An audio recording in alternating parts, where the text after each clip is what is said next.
What's up, everybody? Welcome back to another episode of HR Heretics. Today we have Jared Kleinert. So, Jared, you were like employee number 7 at 15.5. You've done a couple solopreneur things, and now you're building offsite.com, which is a super interesting business. And we're going to crack into all things like team building offsites today. But what's up, man? Welcome to the show. Thanks for having me.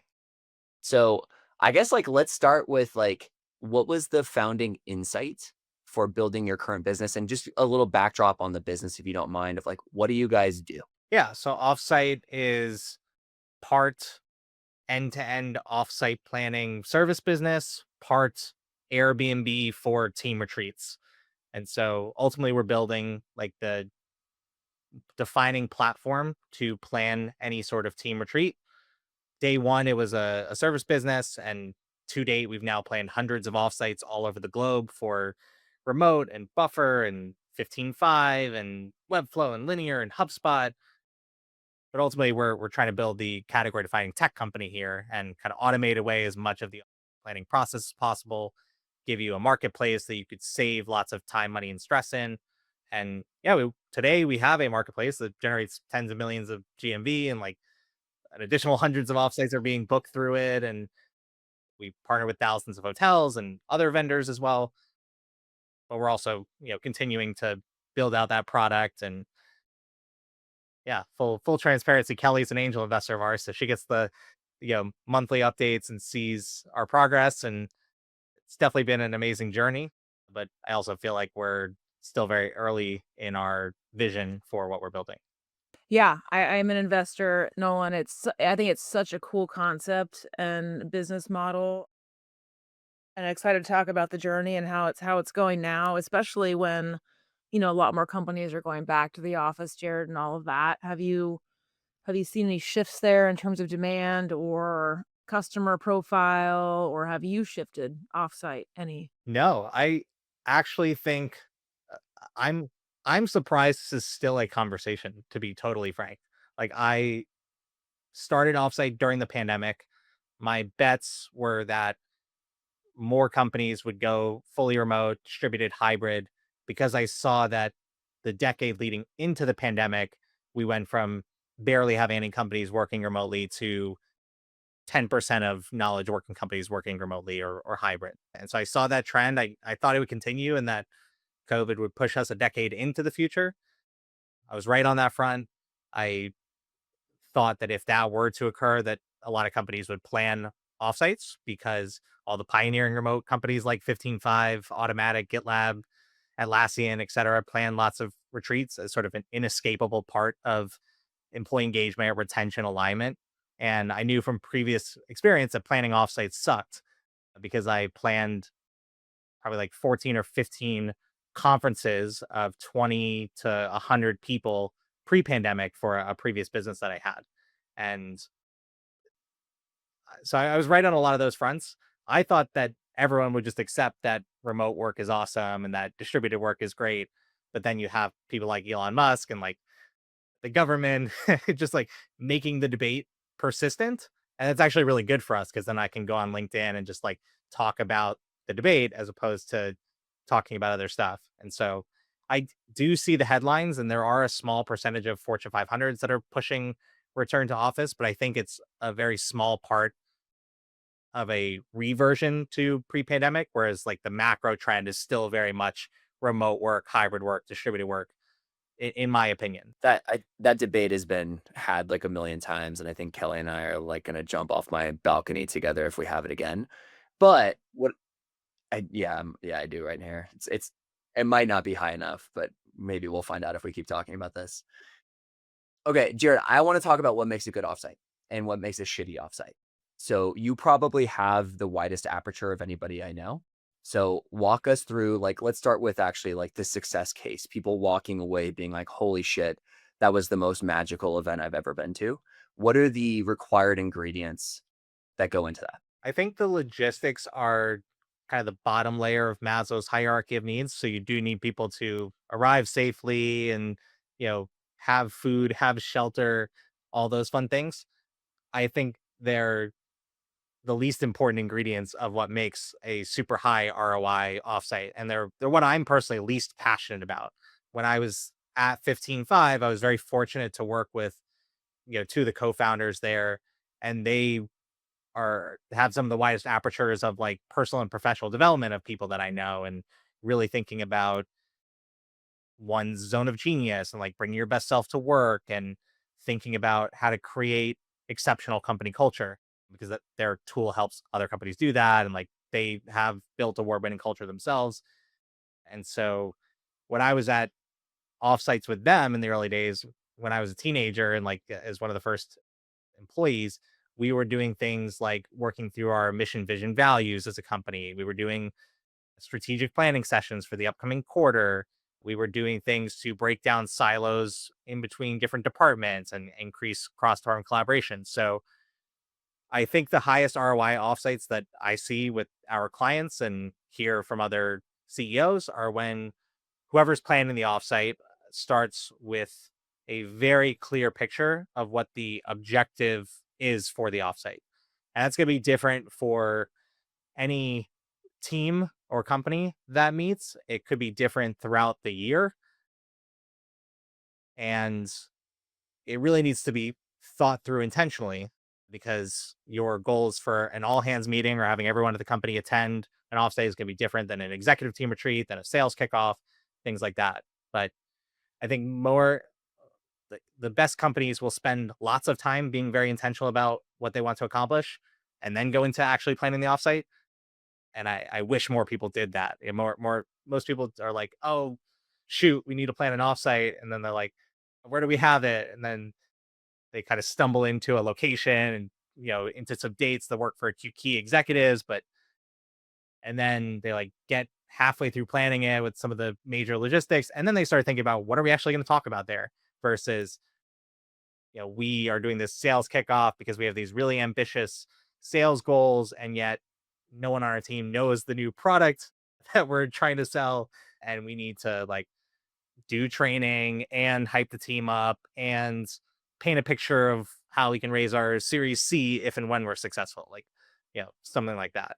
And so hopefully that starts to answer your question, Nolan. Well, the fail state on it's interesting you mentioned the Maslow's hierarchy to start it off, because the first thing that went through my mind was like the fire festival. Yeah. I don't even think about like, Logistics are important for sure. well, it's funny because like I've never even considered it. I'm like, yeah, like when I ran offsites at Continuum, it's like we're only picking places in the US. You like get it. It's like not that hard. But actually some of my friends have done some of these like more, journey vacations kind of thing, and going like deep into Mexico and places I've never fucking heard of. And it never dawned on me that like actually that can lead to a lot of second order problems, which completely corrupt the entire like mission of the offsite. Yeah. I mean, if someone gets sick halfway through the offsite and like can't attend key sessions, then you're going to lose a lot of value. Yeah. Or if you pick the wrong dates and suddenly, like key folks can't attend, that's going to cause issues. So you do have to think through these things. And you probably want to have a location that's centrally located to where all your attendees are. You probably want it to be in line with what your objectives are. Like, do you want people to be very creative and have like room to brainstorm for like a marketing team retreat? Maybe you put them in a location that is very inspiring and like away from a city. Or do you need clients to have access to your offsite? And or maybe it's a customer conference, like maybe you need to be in New York or in San Francisco or something like that. I don't know. Like I can pontificate, but you got to give people healthy foods so that their brain is functioning, and so on and so forth.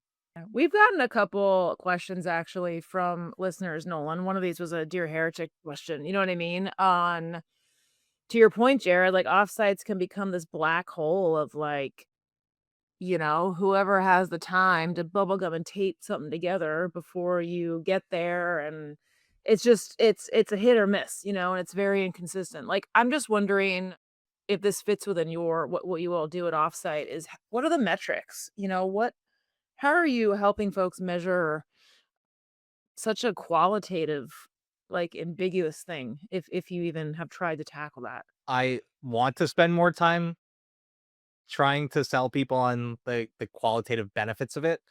we found that the easiest way to start the company was to work with people that already got it and then show how we're saving time, money, and stress in the offsite planning process. So, yeah, if you have a company that's already planning an offsite, like they budgeted for it, we're like, okay, we'll save you, up to 50% on your room block, your meeting space. We'll save you money on food and beverage. We'll save you 50 to 100 hours of your planning time. And then, that saves you like thousands or tens of thousands of dollars in salary and like opportunity costs. And a lot of people have like got it that way. We then try and explain, if you're increasing employee engagement, maybe you have people that stay an extra 6 months or a year on average, and like, what are the benefits of that? And like, what would it cost to replace those employees? And then even if you keep people, are they engaged? And so that's where it starts to become more and more qualitative, is like kind of what's the value of more engaged employees, more aligned employees, greater trust and intimacy on your team versus less. I'm sure you could start to chip away at that with, your Lattice or 15.5 or Culture Amp reports. We do encourage our clients to do like pre and post offsite feedback forms where they can ask things like an employer net promoter score, or like a connectedness to colleagues score, or like connectedness to the company mission, vision, values. But every company is going to be a little different in how they do that. And you could also, if it is more of a specific team retreat, like an executive team retreat or a marketing team retreat or product and engineering, maybe there's specific initiatives that come out of that offsite. And then you could point back and say, you know, when we did it, that offsite, that was the point in time at which things really changed for us. A specific example for us is like every CEO and their mom is thinking about how to get companies to use AI more. And so I did the same thing at our first week of February offsite. I did this presentation to the company. I'm like, hey, we all got to, use AI more. And if we do it with our marketplace, I think here's all the benefits. I laid out this structure called OOA, or optimize, operationalize, and automate. And it's sort of like the building blocks for AI. But there's like a very clear before and after at our company of before that presentation and before the offsite, some people were tinkering with AI, and now we went through like 45 days of tinkering and experimentation, and now we're into like the expectation phase of our business where everyone's expected to use these tools and learn how to leverage them. And so that's definitely subjective and qualitative, but really valuable from my perspective. I'm glad you brought that up, and you said, we kinda accent on qualitative as well, and kinda work with folks that get it, and I'd love to maybe hear from both of you, but, like, I've been saying for a while, like, not everything great has a number, and sometimes things are just they're just good. Like, do you think that's changed a little bit? Because I remember the days of the obsessive, you gotta measure everything and everything is quantitative and, especially those in HR got hit hard. Like, you must make everything quantitative, and sometimes you just can't. I mean, for us, I think a lot of our clients are venture backed tech startups. And in 2022, 2023, we had basically our tech recession. And so there were companies that were cutting off sites altogether, or they were, reducing their offsite from a respectable budget to like, you know, ramen noodles and Motel 6. And or they were only bringing like a small team for the offsite, but not everyone else. And I think we got past that after a few years, where now we went from offsites being considered like a nice to have to being a must have, because like go run your remote or hybrid or distributed company for more than 1 year without people meeting their colleagues in person. Like at the end of the day, we are human beings. And until we are part robot, which might be pretty soon, but until that happens, we're going to be creatures that desire to connect with each other. And it's easier than ever to start looking for another job, or it's easier than ever to quiet quit and just like do the bare minimum at home. And so, yeah, it is hard to quantify, but people have seen the cost of not doing offsites And then they always revert back to like, we need to get people together in person at least once a year. And then kind of the most forward thinking companies, like your pioneering remote first companies, and then kind of during the pandemic, Airbnb famously went remote first, and then you had Shopify is like another big example. Dropbox, I believe, is another one. Like they started paving the way for like post pandemic remote and flexible work. Here's a framework you can model after. And it basically was a framework where every employee of those kind of companies were going to 2 to 4 offsites a year, and a mix of like larger ones and more intimate ones based on your team. Some were just on your team, some were more cross department or like project based. And so every company is trying to figure out their own cadence of offsites, but the conversation has moved from is this a nice to have or a must have to we have to gather in person, and how are we going to do it most cost effectively with the highest ROI with the best outcomes from it. And so I then think it's giving us the opportunity to have like before and after feedback forms and surveys, and then start building that data set over time. Hey everyone, we'll be right back in a moment after a word from our sponsors. Your workforce is your organization's greatest strength and often its largest single expense. But without the right tools, understanding where your workforce spend is going or how it impacts your bottom line can be a challenge. That's where Planful comes in. With Planful, HR and finance teams get the clarity they need to make smarter workforce decisions, gain real-time visibility into workforce fluctuations, forecast with confidence, and adjust talent acquisition plans collaboratively based on costs today and into the future. No more guesswork, just data-driven insights to help you plan with accuracy. And the best part, Planful is fast and easy to implement, so you can be up and running in weeks, not months, with minimal IT support. Plus, as your company grows, Planful grows with you, providing endless runway for strategic workforce planning at any scale. Ready to take your workforce planning to the next level? Join over 1,500 organizations already using Planful. Visit planful.com/heretics to learn more.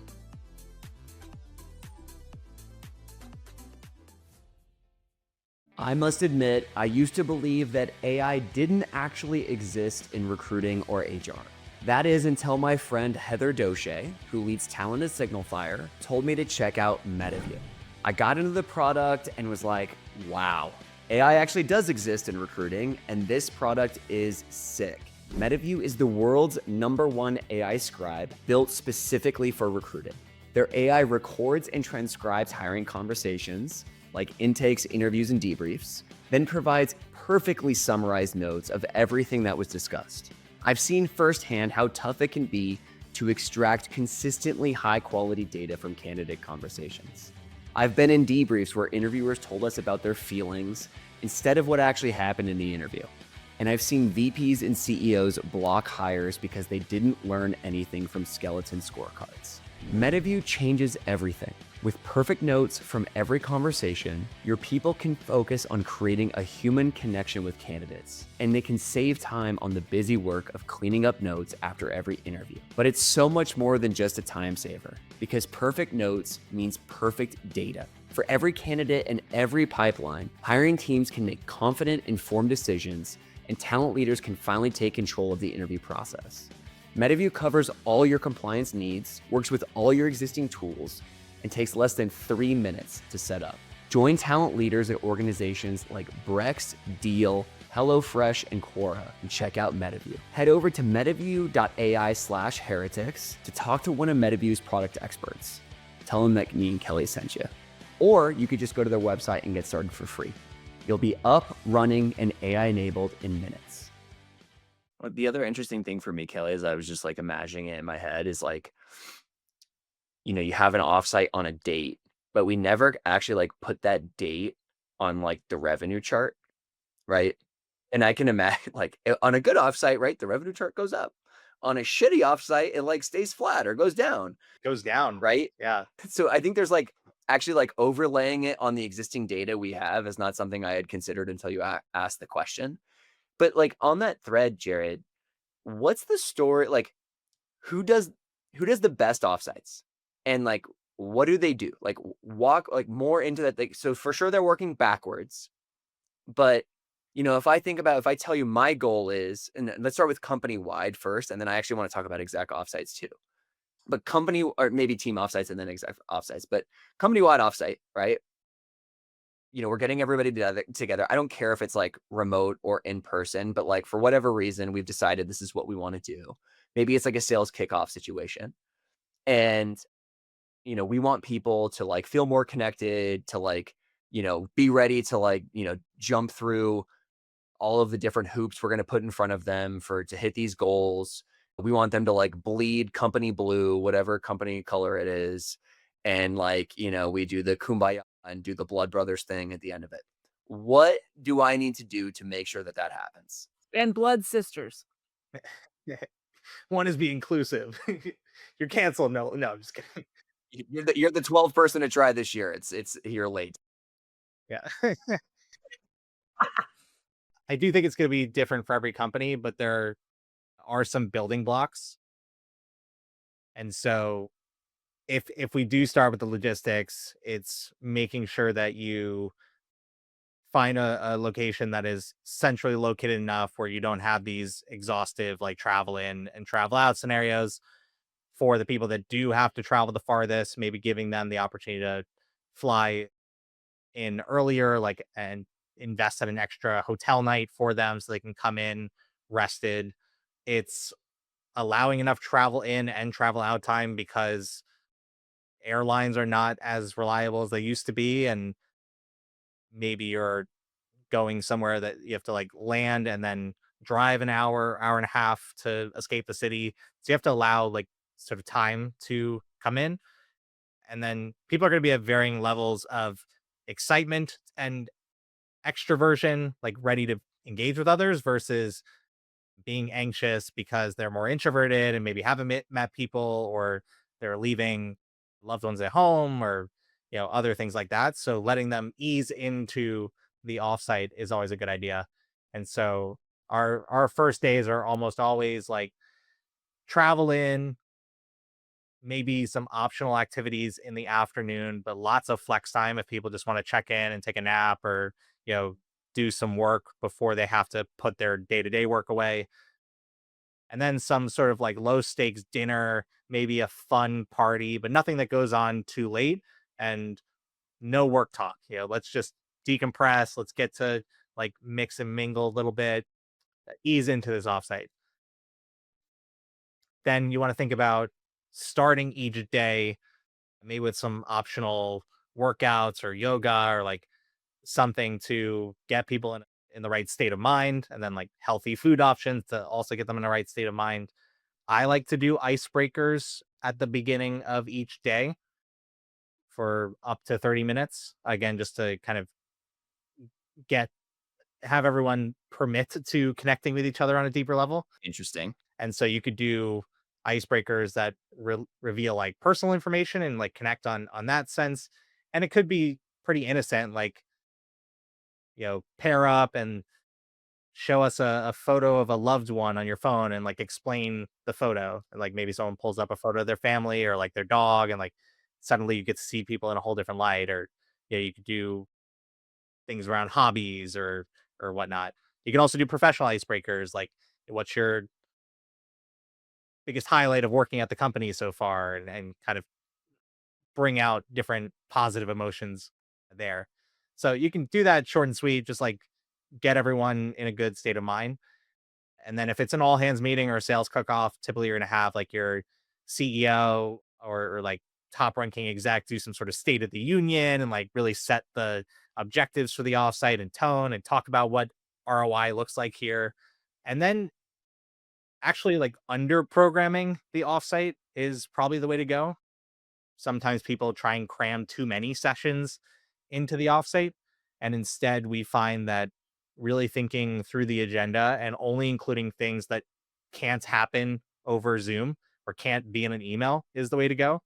And so, really optimizing for brainstorming sessions, hot seats, or like problem solving debates, things where you're trying to gather everyone and like get them aligned on the same page and have time for Q&A,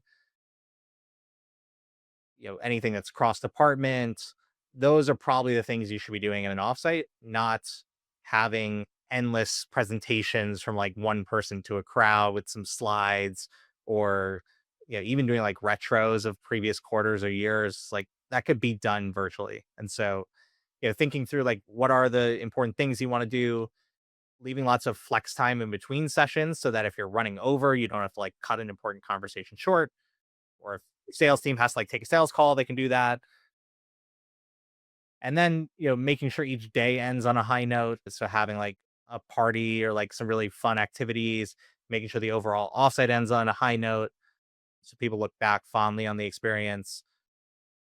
And then, yeah, depending on the company, then you can insert your sort of levels of shenanigans, and like you could have maybe the offsite calls for relaxed activities versus like more adventurous hikes. And that's going to be dependent on who is there, and maybe even like what kind of environment or what kind of lessons you're trying to impart as the offsite planner or as the leader. Jared, I have to ask, like, this is Heretics, so I'm gonna go ahead and play the role. Even if I don't agree with it, we try to, like, connect all the angles here and push on the envelope. But, you started this in 2021, that's when I kinda went into Pendo. The market was incredible. I mean, it was, great, going in the right direction and up and to the right, and everyone was fairly generally doing well. And then obviously the last 3 years have been a different story.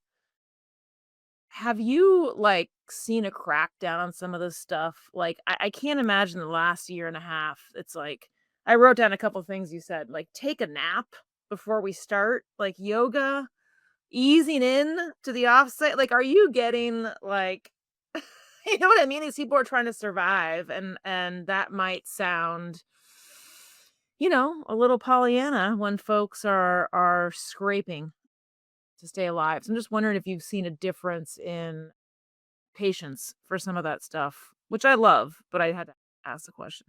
Yeah, I think you're doing it more strategically now. So you're making sure that there's an optional 30 to 60-minute yoga session and like healthy foods so that you can have a conversation about planning your next quarter or even your next year.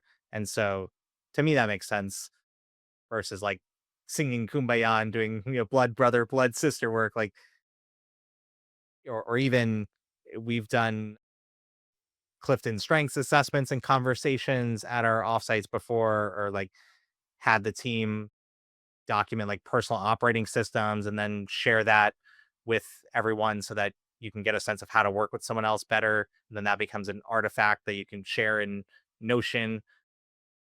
And so, like, some of these things could be touchy feely, but are you doing it because it will increase performance, or are you doing it because you want to waste time and money? Like, I think more people are doing it with a performance lens, as they're probably doing everything else. Like they're probably hiring less people, and then they're trying to think long and hard about how to keep the people on the stay team more engaged than ever, and working at the company longer when the potential for the exit on their stock options is going out farther and farther, and they're being asked to do more with less. And so I do think thinking long and hard about how to help people be more productive, keep them engaged, keep them happy is pretty strategic, and isn't just like woo woo. Yeah. I have to say, and I've seen this, I've heard it, I felt it for years. Like investing in time for people to go away together, it literally increases like psychological and organizational commitment. Like it might change someone's mind, or and it's not just about the company, dude. Like doing this helps colleagues, peers become closer. And if you're not gonna stay for the company, I know a lot out there right now. If you're not gonna stay for the company for a reason, people stay for the people they work with. I think that sorry, Nolan, the easiest things to cut are like probably the highest ticket line items, like chartering a yacht in Miami for like 3 or 4 hour outing, or like booking a band to come perform. Like you can cut that shit out and just keep the Keep the yoga. Keep the yoga. yeah. Yeah, but there is an element of, like, for me, ingredients have really mattered to making offsites work. So one of the things we did at Continuum is we would schedule the offsite 2 weeks after the board meeting. And that would give me like a week to just basically know my ass from my face again and to sleep.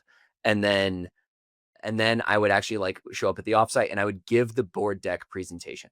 Like I'd give the exact presentation I gave. And there is an amazing amount of trust built with the team doing that because nobody does that. And it's like, it's like, you're working at a seed stage or series A company and you're going to want to learn how startups are built. And so like, I'm going to show you. So that's like one thing on exec offsite. So Kelli, we did this crazy, I'm curious about like exec offsite tactics. So, it turns out execs have varying relationships with their peers. And, it's like some of us are homies and it's like we're texting all the time. Others of us hate each other. And I think like offsites is the opportunity to try and fix those relationships because there's something, even if you're working in the office, about going off site to fix this shit into a new environment. And so, Kelli, we actually brought in Andrew, I'm forgetting his last name, and I'm like at Trium Group to do an offsite for us. And it was one of the like craziest experiences I've ever had because like I sat down with candidly somebody who was kind of like a frenemy. And we did this like exercise to Just one? Just one? just one. Yeah, just one. To lower the water line and then to like be able to like tell each other why we weren't able to trust each other. And it was kind of like he did this like masterful thing of like, talk about like a couple things first and then say like, what is it? Here's the thing. Here's the reason here on a scale of 0 to 10, my trust level with you and why.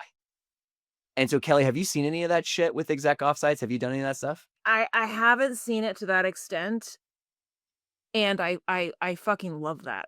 So, you hit another thing in my head, which I still haven't seen addressed to the level that it should be, and I'm also, like, guilty of this sometimes, is offsites should not be an opportunity for you to cluster with people that you like or feel comfortable with, and even to this day, I do not see enough controls in place to make you hang out with frenemies, and so I do think that is something that is a big deal. Like, talk about, ROI. Like, the ROI you get is breaking those things, and I don't see enough around that. I really don't. Yeah, it's not intentional, right? And so I guess like the thing underneath the thing there is like if me and Kelli are hanging out with you at an offsite, you know how we feel about you. Well, not anymore. Not anymore. I'm talking about years and years ago. Like, but Yeah, yeah, yeah. But there is something around like the human dynamic, right? That when you go to these offsites, you tend to like hang out with your clique yeah. versus the what the opposite should actually be true. And so the other thing we started to do at Continuum before we showed up is we would set intentions and make the intentions public. And so like that's the other thing is I feel like the offsite masterminds are often like, like in a conference room without looping anyone else in. And it turns out that like other people might be able to fucking help you. And so like, looping in, you're like stating your intentions, getting feedback on the process like as you are designing it is a great way to make sure that you're getting ROI from the event. Yes. Yeah, those are some really good points. You could facilitate that with a pre-offsite feedback form, so you can use that 2-3 months out to get your dietary preferences, travel sensitivities, those sort of things. But then also ask like, what would make this a high ROI offsite for you, and then sort of gather those answers. And I like the idea, Nolan, of then open sourcing it at some point. But that could inform the agenda you create.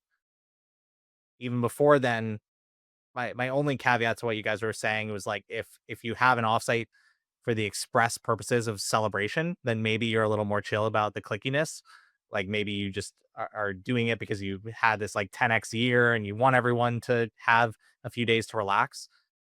But otherwise, some of the most valuable offsites would be where you're tackling people issues.